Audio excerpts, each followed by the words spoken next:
एक शॉट करी थी।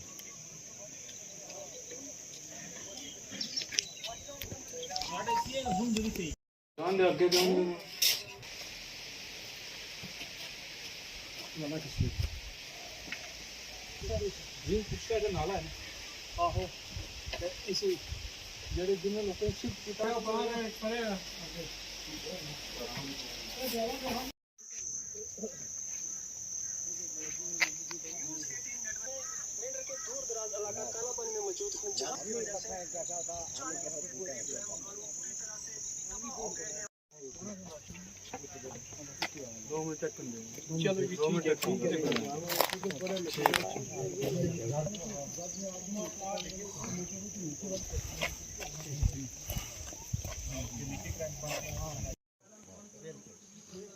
और दूसरा कम से कम आप लोगों को 1 साल तक बिजली का बिल नहीं आना चाहिए। बिल्कुल 1 साल कंप्लीट थे 10 साल तक नहीं आ सकते। हम लोग इससे बात करेंगे कि यहाँ पर एडमिनिस्ट्रेशन की आपका नाम क्या है, यहाँ पर आज तक 1 हफ्ता हो गया यहाँ पर हेलो पर ठीक है जी सेफ जगह दर्शन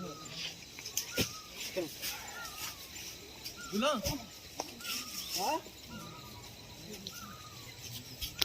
पेशे से मैं वकील 1 लाख साल का मैं अब हमारे पार्टी देशों का जड़वा खत्म हो चुकी है कि जनाब थारा गया आज जिक्ते हमना राष्ट्रीय जे किते किसी जगह पे जगह चावल देते लेकिन खा पका कच्चा तो खा नहीं होता जी कच्चा निकलना चाहिए तो इस सकता ना एक मशीन दी थी जो हमारे पानी निकल गया मैं देखो 10 तरीक का जड़ा आगे बचे उन्हें के वहां टटिए रहता जनाब पूरा खत्म हो गया क्या लगे एक दे रहा है 2 नहीं चलो आदमी कोई करे लेकिन पूरा ग्राह खत्म में पाई के रखा गया इस वजह हमारे को इंतजाम दिए जाए हम को किसी जगह को प्लाट देते जाए उसके पीछे हम अपने सिर दल को बस और क्या कर सकते कब्र की जगह ही पाई नहीं रही ये कब्रस्तान मारो चाह रही है खत्म मेरा उतरा कब्रस्तान जो है बिल्कुल 100-150 कब्र है अब क्या कर सकता हूँ जो कुछ इस रोड की वजह ना हो पाई हर वक्त रोड मंगे था बार रोड का ना पानी दिखाया नहीं उन्होंने आगे खून गया चले गया वो अपनों 70-80 लाख रुपये कढ़ा गए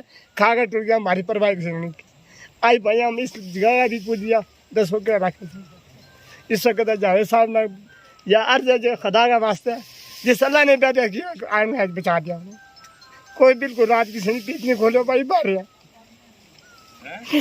एक आदमी रहता चलो ठीक है लेकिन 100 आदमी नहीं देख दिया ना भाई 10 आदमी का इंतजाम कर 10 किलो चावल देता है 10 किलो चावल क्या करा जमीन तो खत्म होगी चलो रहने की प्लाट दे कोई मकान किसी जगह में सिर्फ तो को दे रहा एक आधार कार्ड है कोई क्या चीज़ नहीं पाई कोई गड्डी को सर को किराए दो तो जाओ तो क्या करा इस वजह से यार जी मदद कर सकें ना खुदा वास्ते अल्लाह राय धरा जोड़ के हाथ बदे इस वास्ते हमने जज कर दे घबराहट आ मर रहा आपको वास्ते आज हम यहाँ पे आए थे बड़ी बदकिस्मती से मुझे यह कहना पड़ रहा है कि सरकार के मंत्री केवल फ़ोटोशूट यहाँ पे कर रहे हैं और एक फ़ोटो सेशन की तरह काम कर रहे हैं। मैं जब इस घर में पहुँचा और यहाँ के हालात देखे तो मेरी आंखों में सवाए आंसुओं के कुछ नहीं था।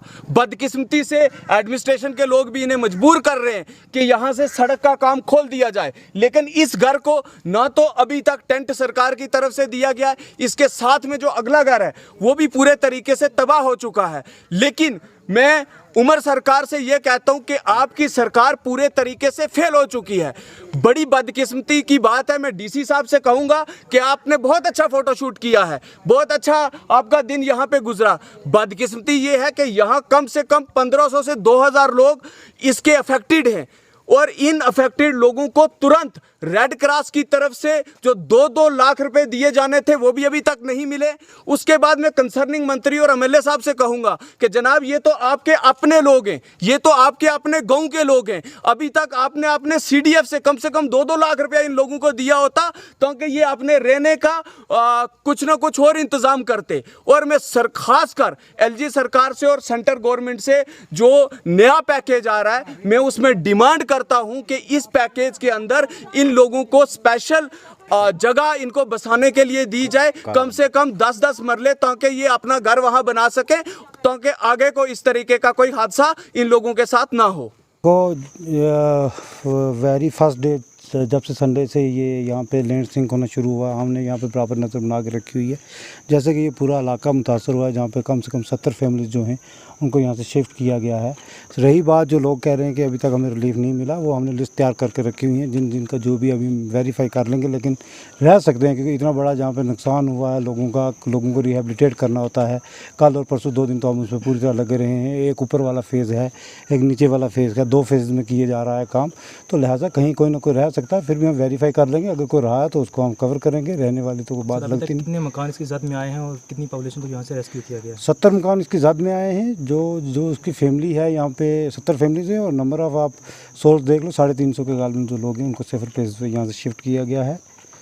तो जिसमें से 35 स्ट्रक्चर यहाँ पे टोटली डैमेज हो चुके हैं अभी तक। सर उनका रहने का क्या बंदोबस्त? उनका रहने का यही है कि इनको दो हमने शेल्टर हाउस बनाए हुए हैं, जैसे पंचायत घर आवा है, तो ये ऐसी शेल्टर हाउस हमने आइडेंटिफाई करके वहाँ पे लोगों को शिफ्ट किया जो बिल्कुल होमलेस हैं। कुछ के यहाँ पे रिश्तेदार हैं वो वहाँ चले गए हैं, उनको कुछ का आपने ऊपर डोक है वहाँ पे अपना सामान शिफ्ट कर लिया, वहाँ पे हैं, उनको राशन वगैरह हमने कुछ को प्रोवाइड कर दिया। तो जो कुछ एक लोग जैसे यहाँ पे किसी का पुंछ में भी घर है, किसी का मेंढर है, कुछ लोग वहाँ पे भी सेफर प्लेसेस पे निकल गए हुए हैं। जम्मू कश्मीर, हिमाचल और उत्तराखंड के बीच में जो इस समय हालात हैं, यानी पंजाब की भी अगर बात करें तो लगातार एक कुदरती जो डिज़ास्टर है, यानी कुदरती आपदा जो वहाँ पर आई, काफ़ी लोगों का नुकसान हुआ। और जम्मू कश्मीर के अंदर भी कुछ मंजर इसी तरीके से देखा गया, वो चाहे जम्मू रीजन हो या कश्मीर हो। लेकिन इस बीच अब एक ऐसी चौंकाने वाली डरावनी तस्वीरें निकल कर सामने आई। जम्मू संभाग का डिस्ट्रिक्ट पुंछ और पुंछ का मेंढर सब डिवीज़न और मेंढर सब डिवीज़न का कालाबन गाँव, जहाँ पर ज़मीन धंस रही है, यानी ज़मीन के बीच में दरार आ चुकी है। और इसमें 70 के करीब जो मकान हैं वो इसकी जद में आए हैं। 40 मकान तो पूरी तरीके से डैमेज हैं, और साथ में वहाँ पर जो स्कूल से उनको नुकसान पहुँचा है। इसके साथ वहाँ पर एक मस्जिद थी, उसको भी वहाँ पर जो है वो नुकसान जो है वो पहुँचा है। तो ऐसे में लोग वहाँ से बेघर हो चुके हैं, सैकड़ों लोग। 70 फैमिलियाँ जो बताई जा रहे हैं, जो कि ऑफिशियल आंकड़े हैं, हालांकि इससे फिगर ज़्यादा भी हो सकता है। तो इन सब पर बात करने के लिए हमारे साथ एडवोकेट दिलशाद कादरी हैं, जो कि उसी इलाके से ताल्लुक़ रखते हैं। हालांकि ये दिल्ली हाई कोर्ट में अपनी प्रैक्टिस करते हैं। इन्होंने वहाँ पर विजिट किया, क्या कुछ वहाँ का सूरत हाल है, लोग किस तरीके से मदद की गुहार लगा रहे हैं और प्रशासन वहाँ पर क्या कर रहा है, इनसे जानते हैं। दिलशाद भाई, मैं आपसे सीधा सवाल ये जानना चाहता हूँ कि इस समय जो हालात वहाँ काला बन के बने हुए हैं, काफ़ी डरावना वीडियो हमने देखा कि एकदम से ज़मीन के बीच में बड़ी-बड़ी दरारें, स्लाइड्स, मकान डैमेज हो चुके हैं। आपने वहाँ पर विजिट किया, क्या वहाँ का सूरत हाल है, ये बताइए। देखिए, कालाबन का ये जो पूरा इलाका है, ये शदीद लैंड सब्सिडेंस और इंस्टेबिलिटी का शिकार है। मगर आए दिन जो बारिशें हो रही हैं, उसकी वजह से जो पानी है वो ज़मीन के नीचे घुसकर बैठ गया है, जिसकी वजह से जो हाइड्रोलिक प्रेशर है वो बन रहा है, और मिट्टी टूट कर जो है वो सिंक होने का जो सिंक जो हो रहा है वो और तेज़ी से सिंक होता जा रहा है। लैंडस्लाइड्स और ये जो सिंकिंग का पूरा ये 3-4 दिन से चल रहा है, इससे बहुत बड़ा डैमेज हुआ है। 37.5 एकर्स का वो पूरा लैंड है, और इतना बड़ा एरिया, आप सोचिए जब सिंक हो रहा है तो एक पूरा इलाका, एक पूरी बस्ती वहाँ पे जो है, तकरीबन 40 हाउसेस जो हैं वो डैमेज हो चुके हैं, फुली डैमेज हो चुके हैं, और तकरीबन उतने ही जो है पार्शली डैमेज हो रहे हैं, जिसके जो है वो डीप क्रैक्स आ चुके हैं। और वो आप समझ सकते हैं, जब डीप क्रैक्स आते हैं वो पूरे, तो वो घर भी जो है, मैं समझता हूँ कि जब ये पोस्ट हो रहा होगा तो ये नंबर्स बढ़ जाएंगे, इतनी तेज़ी से ये सारी चीज़ें हो रही हैं। तो हालात बहुत ही डेवस्टेटिंग हैं। लोग वहाँ से इवैक्यूएट किए गए हैं, लोगों को शिफ्ट किया गया है किसी सुरक्षित जगह पर। जी, जो फुली डैमेज हैं हाउसेस, उन्हें तो शिफ्ट तो कहना बहुत अलग चीज़ हो जाएगी, मगर वो अलग वहाँ से तो इवैक्यूएट कर दिए गए हैं।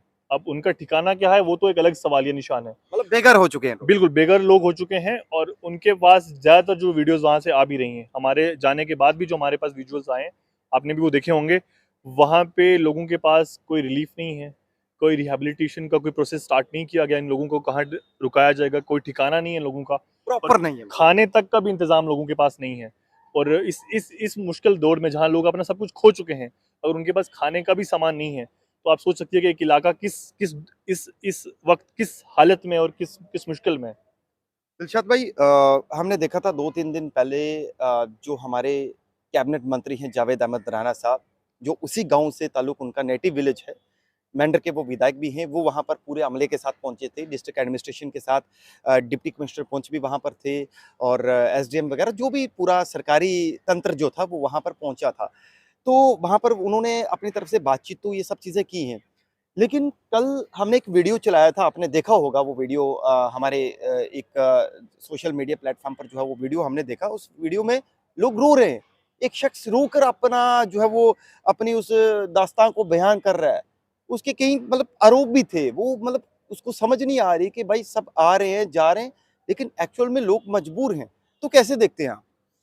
देखिए, इसे मैं ऐसे ही देखता हूँ, वहीं उसी इलाके में हमारे वहाँ पे संग्योट और अरीस रुत्ती, वहाँ भी यही हालात हुए थे, लैंडस्लाइड्स हुए थे, वहाँ भी मस्जिद शहीद हुई, एक मदरसा शहीद हुआ और काफ़ी घर जो है वो फुली डैमेज हुए।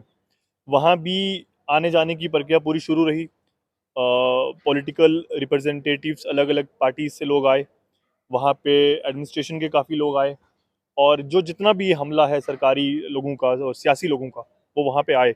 मगर अभी तक अगर आप अभी कॉल करेंगे उन्हें, उनके पास रिलीफ क्या पहुँचा है उसकी हकीकत आप देखेंगे, वो लोग आज भी टेंटों में रह रहे हैं और रिहेबिलिटेशन का कोई भी प्रोसेस वहाँ स्टार्ट नहीं किया गया। दिक्कत यही है राही भाई कि लोग आते हैं और ये बताने की कोशिश करते हैं कि हम लोगों के साथ खड़े हैं।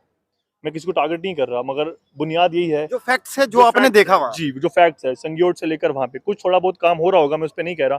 अगर सारे लोगों को सारी सुबह, अब देखिए कोई गर्क हो जाएगा वो तो रोएगा, मगर वो अगर गर्क होने पे ज़मीन के बाद वो इस पे रो रहा है कि मुझे खाना भी नहीं मिल रहा, मुझसे अभी तक किसी ने बात नहीं की, मेरे तक अभी तक कोई पहुँचा नहीं है, ना एडमिनिस्ट्रेशन की तरफ से पहुँचा है, ना सरकार की तरफ से पहुँचा है। तो सवाल ये खड़ा होता है कि अगर एक तो वो लोग ऑलरेडी टूटे हुए हैं, कमर टूट चुकी है उन लोगों की, जब उनके घर खत्म हो गए हैं, वो इलाका खत्म हो गया, तो वो लोग आज वो खत्म हो चुका है वो एरिया। जिंदगी की जमा पूंजी सब जिंदगी की ऐसे ऐसे लोग हैं जिन्होंने अभी 10-15 दिन पहले घर मुकम्मल किया, उसे कंप्लीट किया कंस्ट्रक्शन उसका। आप सोचिए उस पर क्या बीत रही होगी। और अगर वो राशन के लिए भी रोए, मैं समझता हूँ कि ये पॉलिटिकल इलेक्टेड रिप्रेजेंटेटिव्स और एडमिनिस्ट्रेशन के लिए शर्म की बात है। मैं आपसे एक चीज़ जानना चाहता हूँ, जैसे आश्वासन तो मिले हैं लोगों के, हम आपके साथ हैं, आपकी तमाम चीज़ें वो पूरी होंगी। आपने वहाँ पर ग्राउंड पर विजिट करके सब जाना, वो चीज़ें देखी, हमने भी वो वीडियो देखे। आप मतलब कि क्या चाहते हैं, जैसे हमारी सरकार है या हमारे एडमिनिस्ट्रेटिव के बड़े ओहदों पर लोग बैठे हुए हैं, क्या वहाँ पर होना चाहिए जो लोगों को मदद मिले? और ख़ास तौर पर जो अवाम है, वहाँ पे जो अन्य, क्या उन लोगों को भी आना चाहिए उन लोगों की मदद करने के लिए? देखिए, सबसे पहले ही जो चीज़ एडमिनिस्ट्रेशन को करनी चाहिए वो है कि सबसे रीच आउट करना चाहिए। हौसले की बहुत ज़रूरत है और वो मैं समझता हूँ सिविल सोसाइटी, एडमिनिस्ट्रेशन और हर इंसान की ये ज़िम्मेदारी है। वो जो पूरा मेंढर का इलाका है, डिस्ट्रिक्ट पुंछ के, वहाँ हर किसी को वहाँ पहुँचना चाहिए। और इस वक्त हौसला कैसे कर सकते हैं आप बताइए ना, जब जिसका कुछ रहा नहीं, उन्हें हम लोग फाइनेंशियली एड या उनके लिए फूड आइटम्स और इस तरीके से ही उनकी हेल्प कर सकते हैं। दूसरी सबसे बड़ी चीज़ सरकार और एडमिनिस्ट्रेशन से मेरी यही रहेगी कि जो बाकी घर भी जद में आ सकते हैं, एक तो जियोलॉजिकल सर्वे होना चाहिए कि ये इसके पीछे रीजंस क्या हैं, वो निकाले जाएं, एक रिपोर्ट तैयार हो। और कितना एरिया जद में आ सकता है, हो सकता है कि एक बड़ी ट्रेजेडी होने वाली है, इससे भी बड़ी ट्रेजेडी होने वाली है, तो ऑलरेडी ट्रेजेडी है कि 40 इंडिकेशन के तौर पे इसको हाँ, देखा ये जाए। पूरा एरिया हो सकता है 10 जाए, ऐसे भी खतरा है जिस तरीके से वो, क्योंकि हमने खुद देखा जिस तरह से लैंड चल रही है हमारे पूरे सामने। रोड के बीच में जो है वो बिल्कुल जी। जैसे दरार एक अलग हो जाती है। हमारे होते हुए राही जी बहुत सारे घर हमारे सामने फुली डैमेज हो गए, वो जमीन चल रही है। तो एडमिनिस्ट्रेशन को इवैक्यूएट करना चाहिए उस पूरे एरिया के, और जो मैं समझता हूँ और मेजर्स लेने चाहिए कि कहाँ और भी लोग जो भी खतरे में नहीं हो, आने वाले वक्त में एक तरफ हो सकता है हो जाए, पहली चीज़। दूसरी चीज़ मैं यही डिमांड कर रहा हूँ कि जियोलॉजिकल सर्वे बहुत जल्द होना चाहिए और खासकर At रिलीफ, least वो रीजन प्रॉपर पता चले कि हो क्या रहा है। जी, और रिलीफ पैकेज जो है अनाउंस करना चाहिए लोगों के लिए, चाहे उसमें और भी लोग हैं, संग्योट का एरिया भी है, बड़ी सुरती का एरिया भी है और रिहेबिलिटेशन। मतलब मैंडर जहाँ इफेक्ट हुआ है, चाहे वो एमएलए हैं, उनको रिलीफ जो है इसको उठाना चाहिए जी, मतलब। सरकार और एडमिनिस्ट्रेशन को इसके लिए रिलीफ पैकेज अनाउंस करना चाहिए। और रिहैबिलिटेशन के लिए इनको कहीं ना कहीं तो अब ठिकाना इनका देना, इनको बसाना पड़ेगा, तो उसकी भी जो है इंतज़ाम करना चाहिए। मैं तो ये रिक्वेस्ट करूंगा, और बाकी मैं आपके माध्यम से लोगों से भी गुजारिश करूंगा कि जो माली तौर पर और जिस तरीके से भी आप लोगों की मदद कर सकते हैं, ये वक्त है हमें अपने लोगों के साथ खड़े होने का। ठीक है। तो ये दिलशाद थे, जिन्होंने एडवोकेट दिलशाद, जिन्होंने डिटेल में बताया कि इस समय जो हालात वहाँ पर बने हुए हैं, उन हालातों को बाखूबी इन्होंने खुद देखा है और यही कहा है कि प्रशासन सरकार को आगे आके जो है मदद करनी चाहिए। हालाँकि प्रशासन वहाँ पर एक्टिव है, हमने देखा कि प्रशासनिक अधिकारी पहुँचे हैं, कैबिनेट मंत्री भी पहुँचे थे, लेकिन लोगों को आश्वासन, लेकिन लोगों के लिए इस समय जो बेघर हो चुके हैं, उनकी मदद करना बेहद ज़रूरी है और साथ में जो आम जनता है, वो भी लोगों की जो है वो मदद करे, ये इन्होंने आवाज़ उठाई है। अब देखना ये है कि क्या कुछ निकल कर सामने आता है। बहरहाल वहाँ पर लोग बेघर हो चुके हैं, लोग मजबूर हैं, लाचार हैं, तो उनकी मदद के लिए सरकार को कोई ना कोई कदम जो है वो उठाने चाहिए।